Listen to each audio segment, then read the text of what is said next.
Chip Kelly, made a big decision. He anointed you as the starting quarterback for the rest of the season. What did that mean to you personally?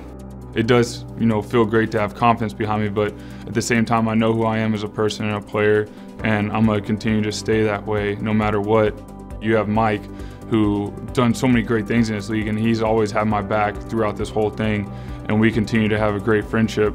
And that's tough, and I can't imagine what it's like in a situation, but you really get to see someone's true colors. And I love Mike to death, and he hasn't changed a bit, and he's still there, and we're still doing this together. What's the difference in play calling when Michael was playing quarterback till now that you're playing quarterback? I don't think there's a difference at all. I know that there's been a lot said that there is difference, but there really is not a difference. And I think the big difference was you got a guy like Mike who, when he takes off and runs, he's going to get a lot of yards. I mean, he's a tremendous athlete. And me, I'm going to do as best as I can, but I'm not going to get quite as many as Mike. But I do understand that. I understand what I'm good at, and I don't try to go outside of that. And because if I try to do what he does, I'm probably going to hurt myself. So I'll pull a hamstring just because I can't run like that. But I'm going to do everything I can and play with all my heart to do as good as I can.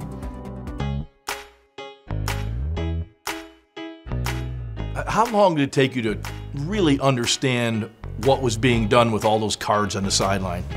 I think it took a little time, but thank goodness we had a little bit of time, because if we had to go straight into the season, I think all of us probably would have been like this a couple of times looking at the sideline, what's going on. So that was what OTAs were for. That was what the offseason was for. And then when we got into camp, we just kept pushing and kept going.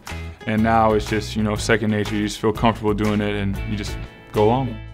I'm going to be honest with you. If I'd have thrown 7 touchdown passes, I'd have been high-fiving the cheerleaders, the people in the stands. I would have been in there with everybody. But you flatline. I mean, is that how you play the game? Just that kind of that Nick Cool Foles approach?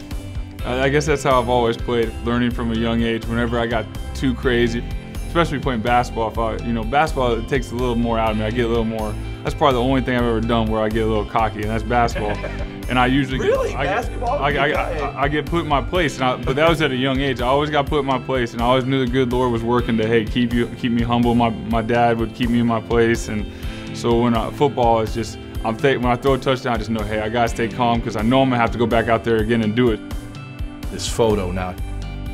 Have our families crossed paths somewhere along the line? Hey, there's a good chance they have. I know that my family came over, and I know that a long time ago they settled in Philadelphia, and when I came out here and was drafted, my mom sort of, filled me in on my heritage. So there's a good chance that they might have crossed. You never know.